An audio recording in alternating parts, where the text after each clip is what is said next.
ja ku takuam përsëri në pjesën e dytë të Albania Newscast, do ndalemi te situata politike, ndalemi te partitë e reja, do fillojmë një cikël me intervista me gjithë drejtuesit e partive të reja, padyshim ata që do të kenë dëshirë dhe do kenë dhe kohë që të japin edhe intervista për ne, por do ndalemi edhe tek aksioni i tyre politik dhe te qasja sidomos për sa i përket të ardhmes.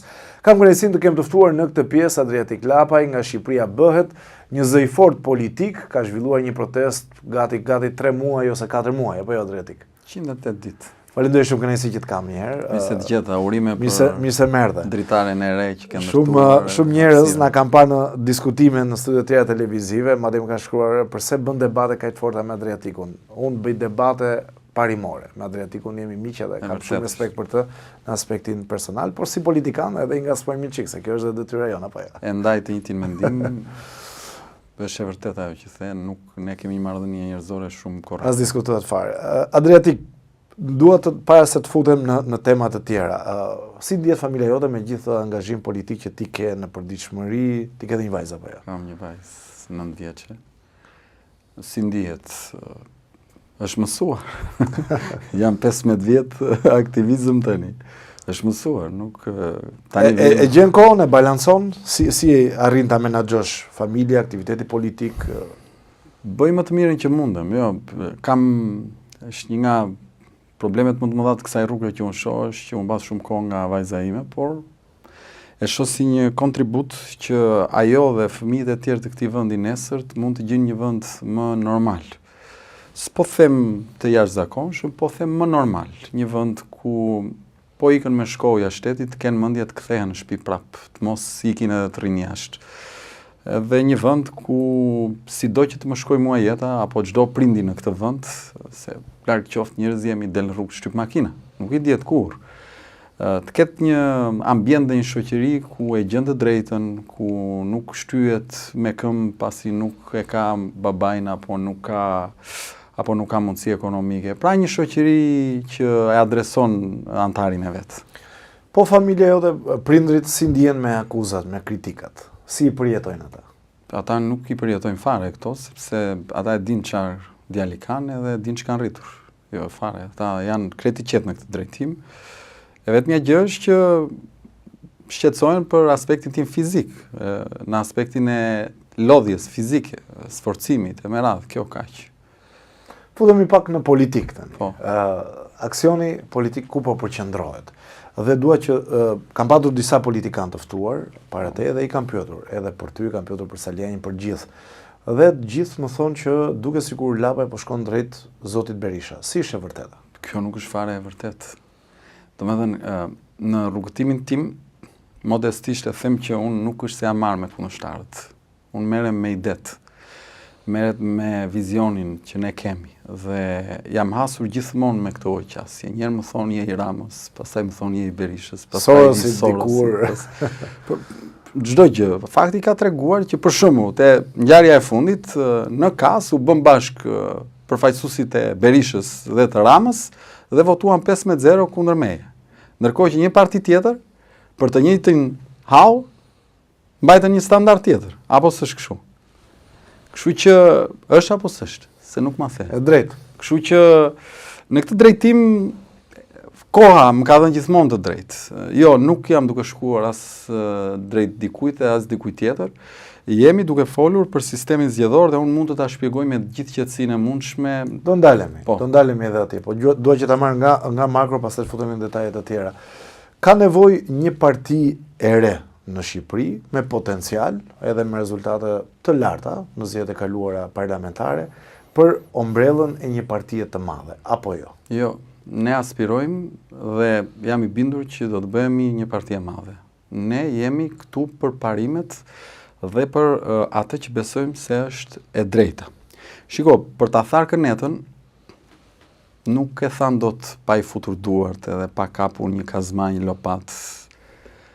Nuk mund të rish i bardh tërkohës, ndërkohë që pretendon të thash atë kënetën që mushkonja të mos të shkaktoj atë malarjen e tmerrshme. Pra në këtë kuptim, sigurisht që kjo është një betejë që të lë dhe shënja, të lë dhe gjurmë. Deri diku tenton të bëj pis, por dy rruga, ose do synojmë të ruajmë atë pastërtinë në imazh totalisht dhe nuk do angazhohemi fare në jetën publike, ose do përveshim mëngët dhe do luftojmë që ta ndryshojmë. Kjo është. Pas se futemi në detajet të tjera, ndarja me Endri Shabanin, ka lënë pasoja elektorale në optikën tënde apo jo? S'është tem, nuk ka pas. Shiko, ju të gjithë jeni të ndërgjegjshëm që atë koalicion dhe ato vota janë të lëvizjes Shqipëria bëhet. Thjesht ne u munduam që ta zgjeronim në kuptimin e imazhit për t'i dhënë njerëzve një qasje pozitive, por mund t'i referoheni zgjedhjeve në Cerrik. Në 11 maj ne kemi marrë 6.28% vitin e kaluar. Në nëntor, ku bën zgjedhjet e parakoshme, të pjesshme, ne kemi marrë 13.62%, 2 fishim. Pra, kjo është dëshmia shkencore. Pra, nga të dhënat empirike, na rezulton ky fakt. Përtej kësaj pastaj mund të aludojmë sa të duam, po ky është fakt. E kam vënë që futemi tani dhe të çështje elektorale. Ju kërkoni me insistim që të ketë ndryshim të sistemit. Përse duhet ta pranojnë partitë e mëdha, Partia Socialiste, Partia Demokratike këtë ndryshim sistemit? Edhe pse unë jam dakord sepse vlera e votës shkon atje si duhet me atë propozim që keni ju, po përse partitë e mëdha duhet ta pranojnë gjë të tillë? Se i ka ardhur koha. Është si koha kur vjen për të çelë lulja e qershisë, do çele. Është si koha kur vjen për të lindur një nën. Po është shumë e shtrenjtë qershia. Po patjetër. Kohët e sotme. Do lind ajo nën. Pra, kur i vjen koha një gjëje, mund ta zvarrisësh, mund ta vështirësosh, mund ta vonosh, po i ka ardhur koha. I ka ardhur koha në raport me nevojat që ka vendi, që ka shoqëria. Këtë pyetje ma kanë bërë, mund të ma kesh bërë dhe ti, nuk e kujtoj. Po, e kemi bërë për votën e diasporës dikur, që pse duhet ta pranoj Rama, pse duhet ta pranoj Berisha, ju s'keni asnjë vot në parlament, nuk e detyroni dot. Ndërkohë fakti është që ne propozuam idenë, mblodhëm 21.000 firma në çdo ceptateu, të bëmë një tur diaspore në 37 destinacione, shkruam një projekt ligj që depozituam dhe ajo u miratua. Sigurisht që në zbatim nuk ka pas perfeksion siç nuk ka në asnjë fushë në këtë vend, por u miratua. U aplikua dhe ka vend për përmirësim. Dhe unë po të them, edhe kësaj ka ardhur koha, ndodh për 1 muaj, ndodh për 6, apo ndodh për 2 vjet, kjo do ndodh. Ky sistem nuk mban më. Sepse vetë autorët e sistemit janë të bindur tashmë që nuk mban më. Kuon rrjedh nga çdo anë. Kështu që ne jemi të bindur që jemi duke bërë gjën e dur, duke shtyr debatin publik drejt thelbit, drejt burimit të së keqes në këtë vend.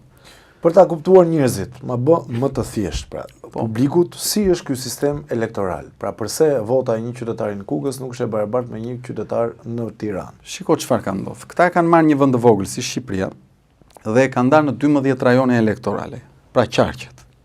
Kjo ka bërë që të përqendrohet vota dhe të zvogëlohet probabiliteti në nivel qarku për ta nxjerrë një mandat. Pra, nëse ti shkon në Kukës, të duhet sot të marrësh 25% të votave. Dhe njerëzit hezitojnë sepse e dinë që një subjekt i ri ka të vështirë të marrë 25%, po ti merr ta zëm 2%, 3%. Ato vota sot nuk të llogariten. Dhe kështu ndodh me çdo qark. Dhe vota fragmentarizohet. Pra ne morëm 64.200 e ca vota të vlefshme, të cilat do duhet ishin përkthyer minimalisht në 6 mandate deri në 7, ndërkohë që u përkthyen në 1. Pra ishte e copëzuar. E copëzuar, copëzohet. Kjo bën sens, copëzimi në kombet e mëdha. Ku diun, është Italia 60 kusur milion banor, e ndan në 12 rajone. Sepse çdo rajon është modeli spanjoll që kemi marrë. Po pra, po, modeli spanjoll, zonat në Spanjë janë të mëdha, pra, zona më e vogël është sa Kosova. Po. Zonat normale janë si Shqipëria, sa Shqipëria ose më të mëdha se Shqipëria. Dhe edhe aty është bërë për një arsye që ju e dini, për të relativizuar shumë përfaqësimin e një komuniteti të caktuar. Baskët e tjerë. Kanë ato çështjet e veta. Greqia është në 4 zona, po një zonë e Greqisë është më e madhe se vetë Shqipëria. Pra në këtë drejtim, përgjithsisht edhe ku ka zona, janë zona relativisht të mëdha. Ndërkohë që proporcionali kombëtar është shumë objektiv për vende si Shqipëria, vende të vogla. Unë mund të ta shpjegoj çfarë kemi propozuar ne dhe çfarë po kërkojmë. Po. Keni pas dhe kritika, po ma shpjego pak. Kjo është gjë e mirë, mos e domethënë. Jo, nga partitë e reja, për shembull, Agron Shej nga mundësia e quajti absurde dhe do asgjësojnë partitë e reja, tha me këtë prag. 4% ishte pragu që propozuat. 4%. Po mund ta shpjegoj unë. Po, e dua. Pra, çfarë po propozojmë ne? Po jap disa të dhëna. Në qarkun e Kukësit në zgjedhjet e kaluara për të nxjerrë një deputet u deshën 14.600 vota.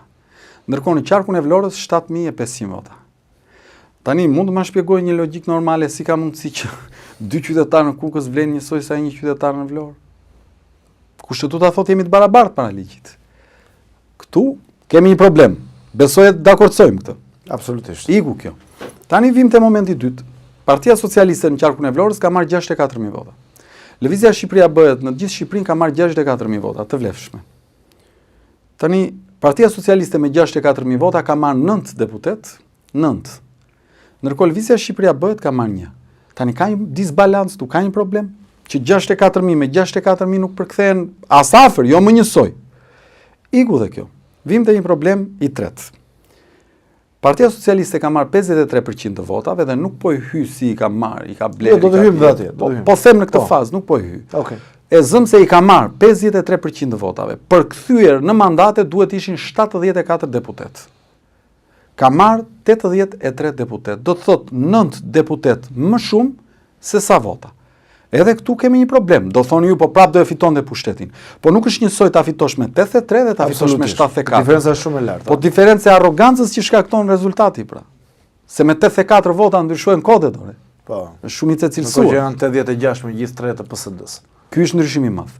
Tani duke adresuar këto çështje, ne gjykojmë që na duhet që në Shqipëri të prodhojmë garë reale, garë që e thërret intelektualin, që e thërret një grupim të ri të garoj, që e thërret ndryshimin vetë brenda vetë partive klasike në Shqipëri. Sepse janë kthyer thjesht në gazerma të cilat vendos kryetari dhe miru pafshim. Për këtë arsye ne propozojmë modelin e Kosovës. Cili është? Që është dhe modeli i vendeve të tjera, po e marr Kosovën për ta bërë shumë më të njohur për njerëzit, meqense e kemi pranë. Shqipëria një zonë zgjedhore. Që do të thotë, si vota e ati në Kukës, si ati në Sarandë hidhen në të njëjtën depozit. Kanë të njëjtën vlerë. Në fund, merret numri total i votave, votuar 1.400.000 njerëz, pjesëtohet me 140 deputet. Del që për çdo deputet duhen 10.000 vota. Ka që thjesht. Ajo përkthehet në mandate. A përkthehet, sa vota ke marrë ti si parti? 100.000 vota, po të takojnë 10 deputet. Iku, mbaroj. Ky është përfaqësimi i drejtë. Tani, pra, proporcional kombëtar. Momenti i dytë është lista e hapur. Lista e hapur do të thotë që partia si subjekt, pra si filtri i parë, propozon 140 kandidat. Dhe nga këta 140 kandidat i hedh të gjithë në garë. Ai që del më lart merr më shumë vota, ai në fund renditet, merr mandatin. Kjo bën që lidhja e deputetit të jetë më e fortë me elektoratin se sa me vetë kryetarin e lëvizjes apo të partisë. Momenti i tretë është koalicionet parazgjedhore. Pra ne kemi propozuar që të ketë dhe koalicione parazgjedhore. Rikthimin. Pse? Sepse koalicionet parazgjedhore krijojnë mundësinë që asnjë vot të mos iki dëm. Në çdo rast votat mblidhen sipas koalicioneve, nëse do të bësh, dhe adresohen në mandate. Dhe ngelen brenda opozitës apo brenda pozitës. Në këtë drejtim ne kemi propozuar dhe pragun 4%.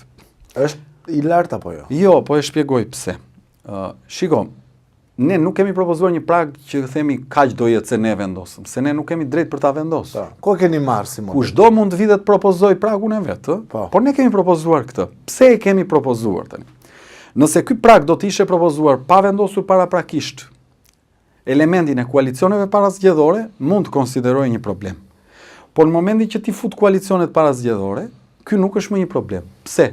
Sepse ti jep ty mundësinë, nëse ti ta ha syri se gjykon që e kalon 4% vetëm, garon vetëm. Nëse ti nuk e kalon, atëherë bëhesh 2 parti bashk, 3 parti bashk, merr dhe intelektual të tjerë, duke i detyruar të shkosh me PS-n, apo të shkosh me PD-n, apo të lëvizësh me Lëvizjen Shqipëria Bëhet. Mund të bëhesh 2-3 subjekte të tjera. Tani, pse 4%? E para njerë kemi marrë se kjo është çështje të paktën e ekipin tonë. Ne mundohemi të jemi objektiv dhe kemi një ekip prej 7 pedagogësh dhe avokatësh në kryesinë, në ekip. Ne kemi bërë një analizë të gjithë sistemeve në Europë. Dhe na rezulton që në vendet që kanë proporcional, me zona të mëdha ose kombëtar, gjithmonë ka prag. Përveç Holandës, po aty është një specifik për shkak të standardit që ata kanë arritur si shoqëri. Dhe arsyet pse ka prag unë po i shpjegoj. Duke qenë një zonë gjithë vendi, nuk është fort e vështirë ti bësh 10.000 vota. mund të mblidhet grupimi i gangsterëve të jugut. Bën aleancë me gangsterët e Shqipërisë së Mesme, bën edhe aleancë me gangsterët e Shqipërisë së Veriut, apo secili hap partinë e vet edhe kushtozon nesër qeverisjen. Mund të mblidhet një grup interesi i cili nuk ka si qëllim ndryshimin e Shqipërisë, po ka si qëllim të mbrojë vetveten, ku di unë, X taks apo Y. Mblidhet, merr 3-4 deputet të kushtozon nesër qeverisjen. Ne na duhet një sistem që adreson garën me ritëm të barabartë, po pa e kthyer në anarshi. Pa e kthyer parlamentin në një fragmentarizim total që nuk do lejonte qeverisje. Antiteza pikërisht kjo është, ajo që po ndodh në Kosovë aktualisht, nuk po arrin quorumi për zgjedhjen e presidentit dhe vendi po shkon në zgjedhjet e 4-ta brenda një viti. Ajo është një demokracie.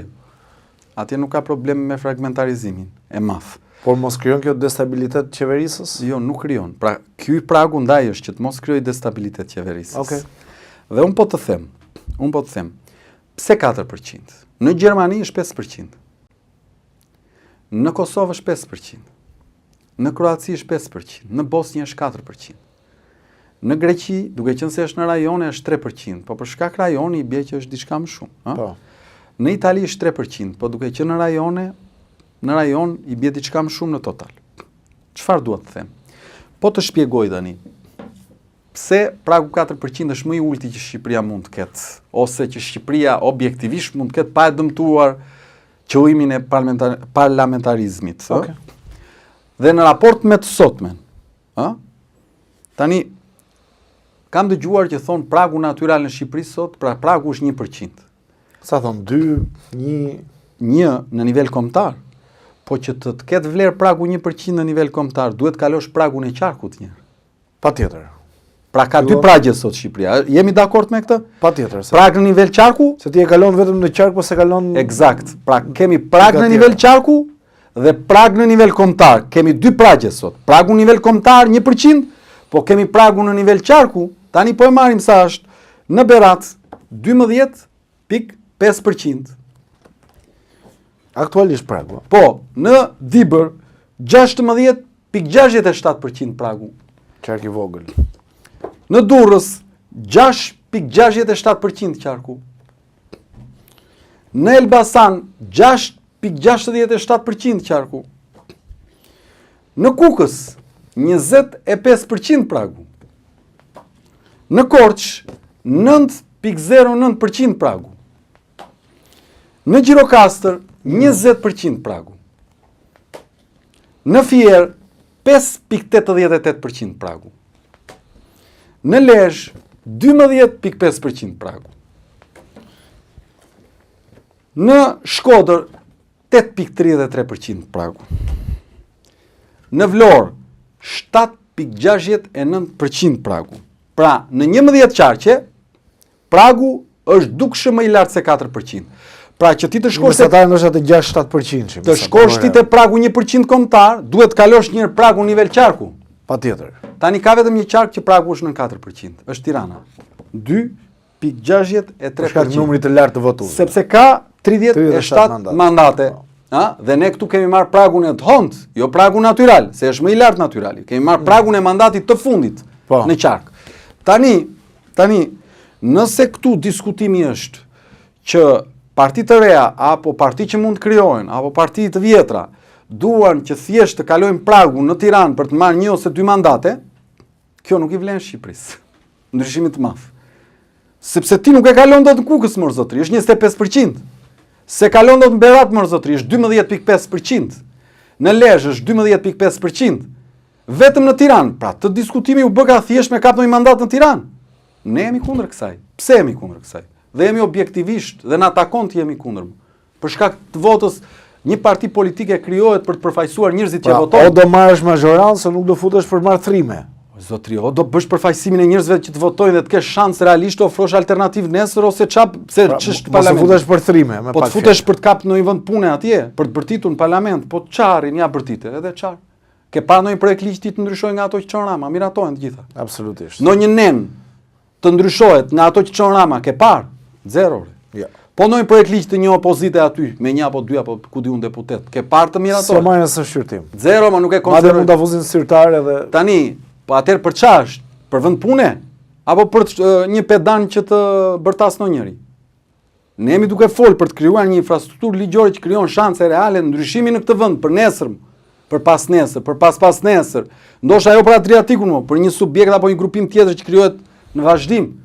Po të ketë shanse reale, se po kaloj pragun 4% nivel kombëtar, shkon me 7 deputet në parlament, me grup parlamentar, dhe me 7 deputet me grup parlamentar ka pesh. I ke friksuar partitë e tjera të reja me këtë propozim? Të lutem, unë nuk merrem me këtë, unë merrem me parimin. Ajo që po them është kjo. Jo, unë kam të qartë. Pra, dhe qëndron logjika. O do futesh tamam në garë, o ke realisht vlerë o kotër. Nuk futesh për të marrë një dy feta të vogla të... vlerë ka, more, nuk ka vlerë më për vendin.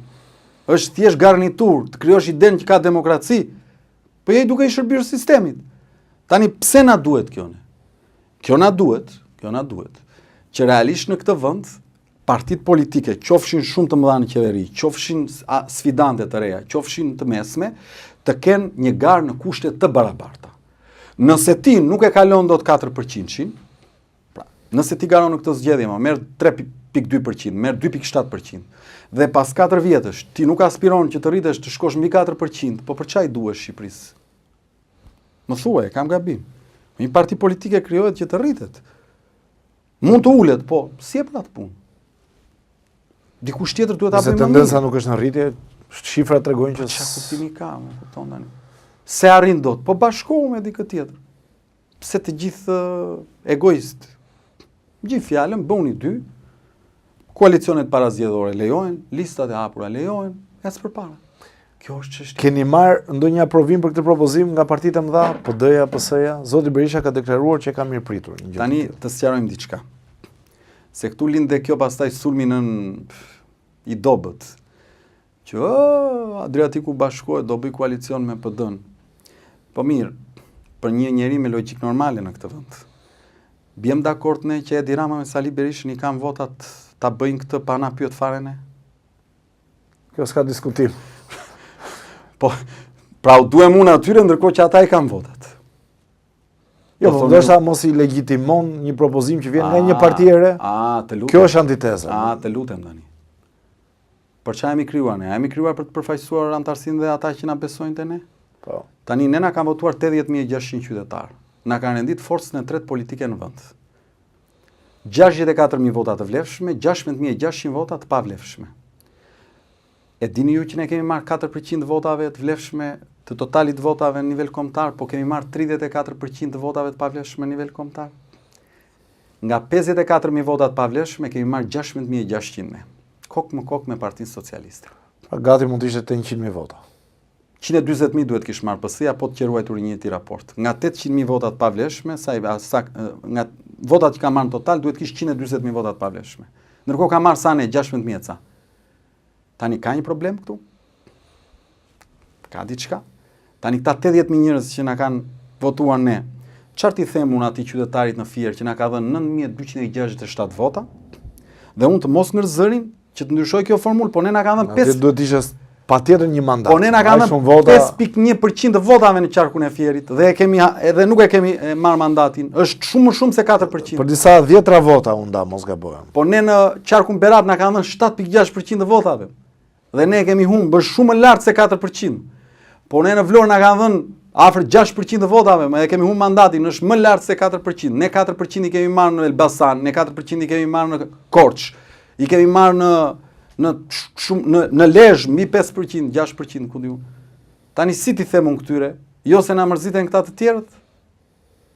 Nuk më përfaqësojnë qytetarët që kanë marrë 9.200 veta në Fier, nuk përfaqësojnë. 6.200 veta në Berat nuk përfaqësojnë, 6.200 veta në Vlorë nuk përfaqësojnë, 6.000 veta në Korçë nuk përfaqësojnë, 6.000 veta në Elbasan nuk përfaqësojnë, 5.000 veta në Durrës nuk përfaqësojnë, afro 6.000 veta në Lezhë nuk përfaqësojnë. Çfarë tu them unë këtyre? Jo se do të dalë deputet X dhe Y në Tiranë. Më thoni ju po e kam gabim. Dhe unë po të them diçka. Një parti politike krijohet për të imponuar ide dhe ndryshime. Sigurisht që këta mund të flasin gjithë ditën, jo, po ka bërë aleancë, do bëj aleancë me Berishën. Unë ti të them këtë. Njerëzit objektive kuptojnë. Për të ndryshuar kodin nuk e ndryshon dot me një deputet. Po sigurisht që Partia Demokratike e di që pesha elektorale e lëvizjes tonë është 80.000 vota sot. Dhe për këtë arsye, i duhet të reflektoj edhe për shkak të dëmit që i ka bërë vendit në erën e kaluar me atë ojkoti, po i duhet të reflektoj për të dëgjuar subjektin e tretë në opozitë. Dhe ne kemi bërë një propozim që me ç'duket Partia Demokratike, siç ka dalë zoti Berisha në deklarat, e ka pranuar.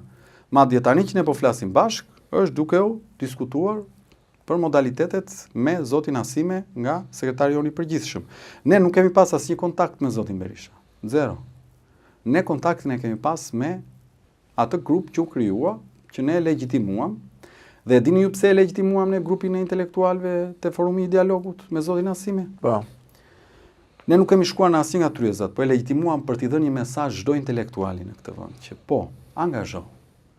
Dëgjohesh. Do merresh konsiderat. Pra si një mënyrë për t'i thënë shoqërisë që i duam prurjet nga bota e pedagogëve, intelektualëve me radhë. Kështu që zero marrëveshje ka në kuptimin elektoral.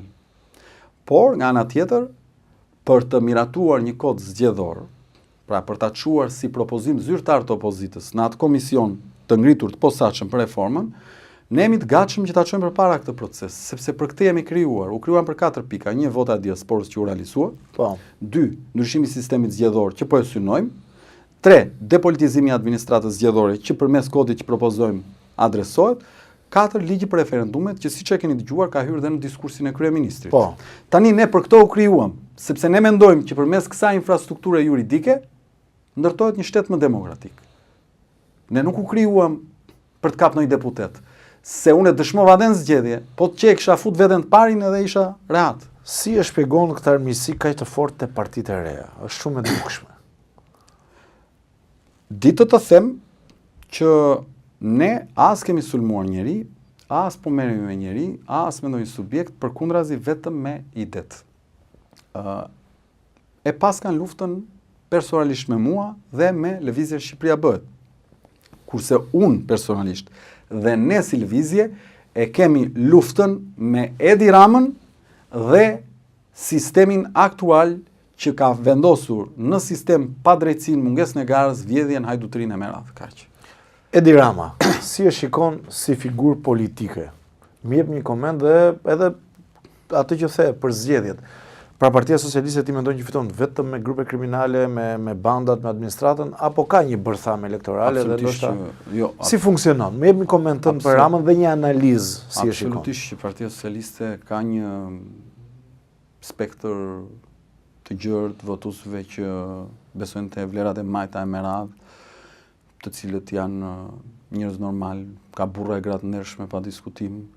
Problemi është që Partia Socialiste udhëhiqet dhe është marrë peng nga një grupim që ka imponuar një lloj sistemi që prodhon pasojë shumë të rënda. Pra vetë socialistët e ndershëm udhëhiqen nga njerëz të cilët janë lidhur me krimin apo njerëz të cilët vjedhin. Kështu që kjo është, unë kategorizimet i kam, nuk ja lejoj vetes. Domethënë nuk është e bardhë dhe e zezë jeta. Është spektër ngjyrash. Do me thënë, nuk mund t'i fusësh këshu njerëzit në një të gjithë. Tu vësh tapën e thua gjithë këta, jo, që është dalë o shuk. Njerëzit kanë ngjyrat. Po unë përshëndetem për ditë me socialist në për rrugët e Tiranës, apo me demokrat. Po unë jam njeri në rast, parë jam qytetar. Patjetër. Po çfarë është kjo tani se Jo, nëse ke një gjë për të lavdruar që ti nuk godet në brez. Po unë jam njeri më. Shpresoj mos të ndryshosh rrugës. Po nuk bëhet fjalë që të ndryshoj më, nuk e bëj këtë më, domethënë. Se ndoshta nga një presioni i madh të bën të ndryshosh. Po nuk e bëj më këtë më, se kam hyrë në politik për të dhënë këtë version. Mund të dështoj më.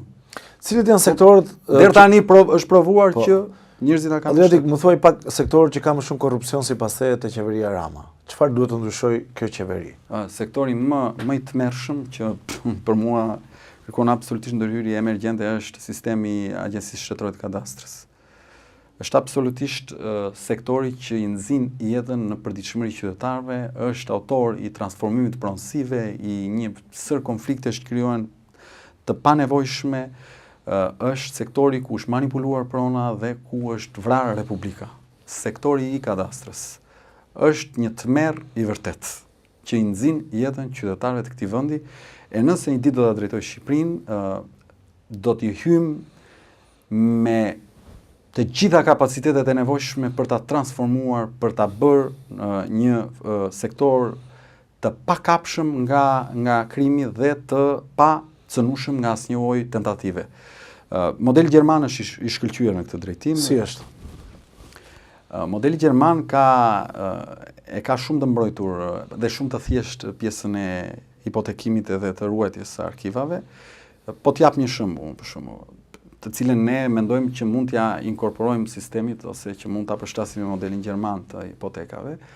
Për shembull, ne e kemi në programin tonë dhe e propozojmë që e ke parasysh kur shkonte noteri dhe bën një kontratë shitblerje?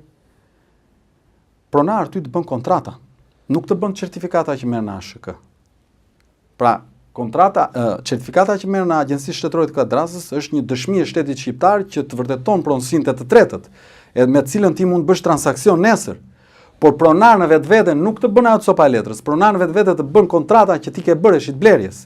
Tani ti shkon te noteri, kontratën e shitblerjes e mbaron për gjysmore, pra bërjen pronar, ndërkohë marrjen e certifikatës të vonon ai 1 vit, të vonon 2 vjet, pos dhe leks ta jep.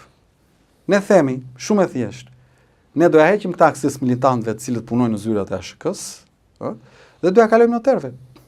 Pra ai noteri i cili ka tagrin të bëj pronar, që verifikon nga sistemet kadastrale, të ketë dhe tagrin siç printon kontratën, të printojë dhe certifikatën në moment. Dhe ti si qytetar shkon, as do shkosh më në sportel të ASHK-s për të paguar lekë korrupsiona për të gjetë miq, te noteri e ke tabelën aty përpara, siç thot për kontratën, 60.000 lekë kontrata, certifikata 30.000 lekë. Do paguash lekët sipas ligjit, do marrësh certifikatën mirë pafsh. Sektor tjetër problematik ose korruptiv? Sektor tjetër shumë problematik dhe korruptiv është sektori i shëndetësisë, i cili është i tillë për shkak se të gjithë në këtë vend, në drejtimin e vendit, bëjnë të verbrin. Unë e kam thënë shpesh dhe do vazhdoj, nuk do lodhen. Mos janë atemoni mjekët, mos i luftoni mjekët, se i shtym drejt ikjes dhe po ikin dita ditës. Po hajde të gjim formulën se si ta adresojmë problemet që ata kanë. Unë nuk dua këtu të mbroj njerëz që janë të babzitur në korrupsion, se ka dhe të tillë. Po dua ta vë theksin, ore, ka ndonjë problem këtu që këta na ikin dita ditës infermierët, na ikin mjekët jashtë. Ka ndonjë problem këtu? Cili është problemi? Mor zotëri, dini ju që i kushton sot 20, mund të jetë rrit, mund të jetë vaj 25, po diku te 20-25 euro një operim zemre, aq merr një mjek në Shqipëri sot. Kjo është e padrejtë. Po të studiosh të rjetën, të dalin trut vendit. Dhe të duhet të studiosh konferenca për kohës, është një proces që vazhdon. Sa herë hyn në sallë, të jesh në luftë me vdekjen aty, me milimetra, te bisuria, dhe ti në fund i shpëton jetën një njeriu, se i operon zemrën, dhe shoqëria të jap pas ty 20 apo 25 euro si pagesë, po kjo është taoj. Ky është ofendim. Dhe ne të pretendojmë që këta njerëz të mos kenë probleme ekonomike? Po jo, mor zotëri, gjej formulën, mor zotëri. Do gjetur formula, mor ti. Merre rrogën e një kirurgu të zemrës në Shqipëri, përpjestoje për numrin e operimeve që bën, të del 20 deri 25 euro për operim. Ky nuk është argument që justifikon korrupsionin, po është argument. Mos gabojmë janë diku të 200 operacione në vit, mos gabojmë 200 e ca operacione në vit që bën një mjek. Kjo është një shifër jashtëzakonisht shumë e lartë. Rekord, more, mjekët tanë kanë rekorde në këtë. Jashtëzakonisht shumë e lartë. Ore zotëri janë rekorde, më kupton, dhe ti po të marrësh përpjestosh rrogën me operime, ty të del vlera qesharake. Thua, ore, po ky është kirurg, more, i zemrës. Po ky operon zemrën, more, si mund të tahesh kështu? Dhe ne na duhet të adresojmë këtë si shoqëri. Se nga trishtimi i madh që njerëzve duhet të shesin lopën për të operuar zemrën, se bëhet korrupsion, po përfundojmë te trishtimi edhe më i madh që njerëzve duhet të shesin shpinë për të ikur e për të operuar jashtë, se s'ka më mjek këtu. Nuk e di në jam i qartë në këtë që po. Shumë e qartë. Tani si tezë, Adriatik, ndalemi pak tek drejtësia, ti e njeh shumë mirë. Qasja e majorancës së Ramës ndaj drejtësisë. Thashë do më pyes edhe për një pikë të tretë, po unë po e lidh. Po, e themi, nuk kemi problem. Është pastaj qershia mbitor të gjithë problemit që krijohet në shoqëri është ligji për investimet strategjike, pra dhe ligji për KKT-n, mënyra si paketa maleve, edhe ata e përfshin. Edhe paketa e maleve, do të thosha që mënyra si adresohen lejet e ndërtimit. Një ligj, ky për investimet strategjike, një ligj hajdut. Një ligj që e vjedh pronën publike në emrin e të qenit strategjike. Po çfarë është strategjike që të ndërtosh një kompleks me pallate? Ma thua do ti mua. Po pallate më burr, çfarë strategjie ka aty? Dhe ai plazhi që ti deri dje shkoje pa marrë leje, të duhet që për shkak të strategjikut të shkosh e të marrësh leje të hysh. Po kjo nuk qëndron më burr. A doni ju ta bëjmë ligjin për investime strategjike? Se unë jam kundër në vetvete një ligji të posaçëm që mbron investitorët e mëdhenj. Se unë jam pro biznes. Po hajde ta kufizojmë të ndërtimi i porteve, ndërtimi i aeroporteve, ndërtimi i infrastrukturave kritike të mëdha, uzinave, fabrikave, që prodhojnë vende pune më zotri. Pra ti bëhesh investitor strategjik nëse merr përsipër të ndërtosh një uzinë që punson 3000 njerëz. Hap vende pune. Pra shoqëria merr pas një feedback, merr pas të mira. Çfarë të mirash merr pas shoqëria se ndërton pallate? Ma thua do ti mua, po pallate mund ndërtosh dhe pas strategjikun. Më thoni ju mua, është miratuar në 2015 në ligji për investime strategjike, të dalë shteti shqiptar dhe të na tregojë me tabel sa lek dhe çfarë të mira ka përfituar Republika e Shqipërisë nga ky ligj. Të dalot na e thot. Të dalot thot kemi fituar 1 miliard euro. Kemi hap 200.000 vende pune. Asgjë. Asgjë, mo thjesht kemi marrë tokat më të mira dhe ja kemi dhënë. Ata marrin një taks, diku te 5% mos gabohem. Të kujt? Që merret për ndërtimet apo jo. Unë di që shkon edhe Zotri ama tha me këtë taks, po e citoj unë, po. Meqense ti e di që unë jam i vëmendshëm i biletyret, dhe diku te 100 milion ose 200 milion euro janë marrja për shkolla, tha ai, po e citoj. Nga kjo taks që është marrë për ndërtimin. Dëgjoj. Taksa e infrastrukturës merret për ndërtimet që bëhen në bashkitë e vendit përtej statusit të gjitha, strategjik. Po i përfshin të gjitha. Jo, këtu duhet ta ndajmë si të gjitha. Taksën, ky që ka bërë këtë pallatin ku jemi ne këtu, e ka paguar taksën infrastrukturë. Po. Ky. Ai që ka bërë strategjikun nuk e paguan më zotri. Sepse i përjashtohet nga statusi. Po ta them edhe një herë, unë jam pro biznes, edhe me Kostomo, le të thonë që Adriatiku jam pro biznes. Thonë që nuk i përmend oligarkët, me që jemi këtu, nuk i sulmon oligarkët sepse ka interesa. Kjo është një nga tezat, antitezat, një nga sulmet. Unë po të përgjigjem, unë sulmoj objektivisht oligarkët e vërtet të këtij vendi. Pronarët e oligarkisë që janë politikanët. Siç e pat dhe nga përgjimet. Po pse ke këtë kompleksin për të përmendur emra? Jo, se kam. Apo se ke kompleks? Se kam fare, zero, është thjesht kultura ime. Se tjerët i thonë emrat. Unë nuk i them se duket sigurisht gjobvënie. Ti si thua se duket sigurisht gjobvënie, ndërkohë që një kryetari një partie politike, partisë tretë në vend, të bëhet gjobvënës. Këtë po thoni. Jo, unë nuk po them. Po jap antitezën, ajo që po them. Dhe unë jam dakord me modelin. Ore unë po të shpjegoj më. Shiko, dhe unë këtë model jam te ky model që the ti, po them jap antitezën. Po ta shpjegoj. Po ndajan disa parti politike, njerëzit na dëgjojnë dhe votojnë atë që gjykojnë. Atë që duan, po. Po, tani modeli që unë përfaqësoj është ky, po të them, siç doli nga dosjet e Spakut, siç e pat Belinda Bauku, këta që konsiderohen oligark, i urdhëronte o burr, i thoshte po si edhe nën kontraktimin këtij do të iki tenderi. Ose bashkova me këtë. Tani ky është fakt apo jo? Tani çfarë janë këta oligarkësh që i komandon një ministre, një zëvendës kryeministri? Oligarkia është kur e kontrollon shtetin, kur e kontrollon politikën, në kuptimin klasik të fjalës. A ka këtu njerëz shumë të fuqishëm ekonomikisht që i bëjnë të vendi, ka plot. Por nëse nuk e kapim demin nga brirë dhe nëse nuk shkojmë te pronarët e oligarkisë që janë politikanët, ne nuk kemi thënë asgjë. Dhe unë po të them, unë si Adriatik jam pro biznes. Lëvizja që unë përfaqësoj është pro biznes. Ne mendojmë që kur ta drejtojmë Shqipërinë, do ta drejtojmë duke investuar te biznesi, duke subvencionuar biznesin e vogël të mesëm, duke krijuar infrastrukturën e dur për biznesin e madh që të bëjë investime të mëdha, duke riorientuar nga betoni ndërtimit te industria përpunuese e naftës, e kromit, e bakrit, e ekurnikelit, e energjisë elektrike që vjen nga panelet e merat, çfarë do të thonë, lutem mos ma ndërprej. Ne jemi një forcë që beson te biznesi, por beson te biznesi i ndershëm. Dhe kur ne flasim dhe e vëm kishin në plag, po të marr një rastum. Çfarë ndryshon që të merresh me një investim strategjik të caktuar, duke bërtitur dhe të shkosh siç po bëjmë ne dhe të kërkosh sipas kushtetues dhe ligjit ta shfuqizosh ligjin mbi cilin këta po abuzojnë, që është ligji për investime strategjike. Cila është më e efektshme? Të merresh me thelbin, me parimin dhe të kërkosh mbështetje popullore për ta shfrytzuar, për ta shfrytëzuar, apo thjesht të dalësh dhe të bërtasësh lart e poshtë dhe pastaj të dalin këta të tjerët, se Po ta bëj unë, do dalin këta tjerë pastaj, do thonë Adriatiku i vuri gjop këtij, Adriatiku i vuri gjop atij, se për këta nuk e bën njeri ose nuk i konsiderojnë që ti jesh i qetë ti për këtë. O zotri, nuk e bën njeri për një të cepi rrugës që nuk e konsideron, se nuk e rrezikon fare ai. Mund dal bërtas gjithë ditën ai. Puna është te ata që kanë, pra te ato grupime që kanë peshë në opinion dhe që njerëzit i kanë mbështet me votë. Se po shkojmë drejt fundit, nuk dua ta kaloj temën e drejtësisë. Si jurist, qasje që ka Partia Socialiste ndaj SPAK dhe ndaj GKK-s. Më jep komentin tënd. Qasje hipokrite. Sako nuk po i cënonte ata,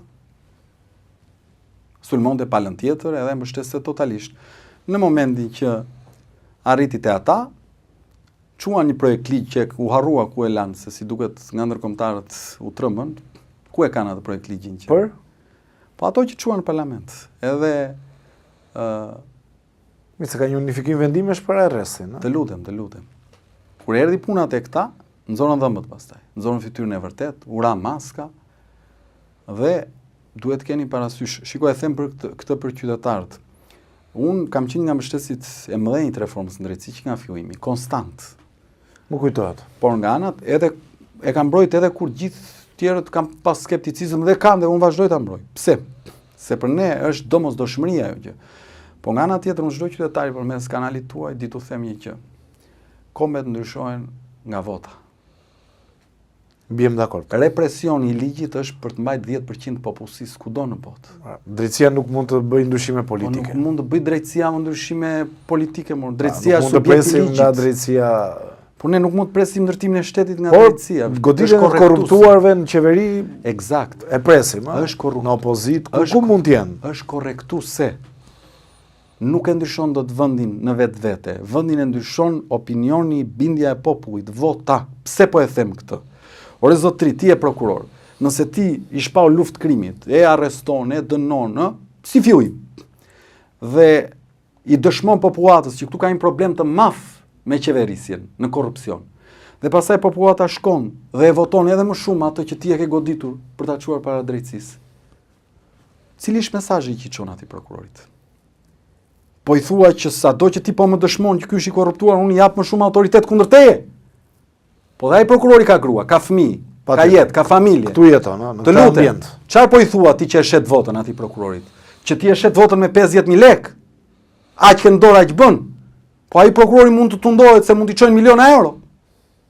Pra ti u dashke ta shesësh të ardhmen me fatin e atë dheut me 50 euro, ndërkohë nga ai kërkon që të mos e bëj. Po dëshmo pra pak seriozitet, pak ardhe dashuri, pak qëndres. E nëse ky prokurori me punën e vet, po të dëshmon që ti po vidhesh, dhe ky po lufton që të mos vidhesh, ti duhet nga ana tjetër të ndryshosh metodologjinë e votës dhe të ndëshkosh ata të cilët drejtësia po ti dëshmon të korruptuar. Kjo është thelbi i gjithësmë. Se po nuk e bëm këtë si shoqëri, po nuk e bëm këtë, koha i normalizon gjërat. Ai më tepër të keqen. Po pikërisht more. Se dhe ata prokurorët dhe gjyqtarët që ne sot i mallkojmë edhe që themi Jo, si mallkon njeri. Jo.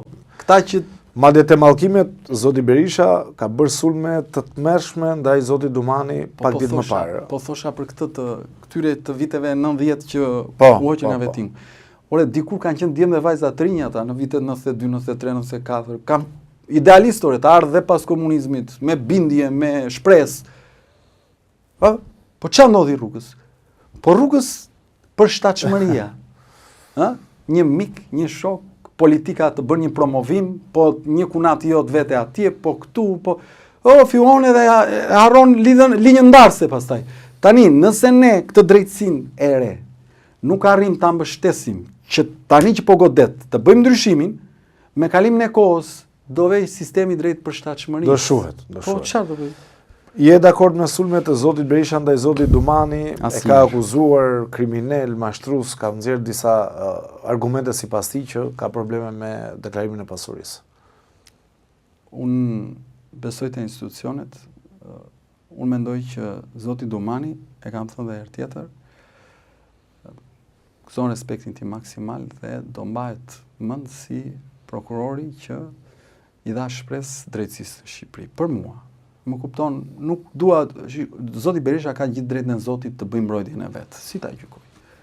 Unë nuk e hyta ajo pjesë. Besoj që secili ka, për shembull, ne kemi një nen në kushtetut që thotë që nuk lejohet që të vetë fajsohesh. Ha? Ose kemi një nen në ligjin penal që thotë që nuk lejon që të detyrohesh të dëshmosh për djalin tënd, për shembull. Edhe po e ke parë që ka kryer një krim, ha? Pse janë këto? Sepse shoqëria duhet të jetë shumë e kujdesshme në këtë pikë. Shoqëria duhet të jetë humane në vetvete. Ligji duhet të jetë human në vetvete. Absolutisht. Pra Jam dakord. Ne nuk mundet t'i kërkojmë dikujt të mos e mbrojë veten. Si e mbron, qysh e mbron është e drejta e tij. Ajo që unë di të them është që në raport me atë që unë përfaqësoj dhe bindjen time profesionale, unë Zoti Ndumani e shoh dhe mendoj që do ngelet si prokurori që i dha shpresë drejtësisë në Shqipëri. Shqipëria bëhet çfarë do të merret në ditët, në muajt në vijim, aksioni juaj politik, ku do të bazohet, ku do të jeni të fokusuar, cilat janë objektivat tuaj, patjetër që do kulmojnë me 2027 që janë zgjedhjet lokale.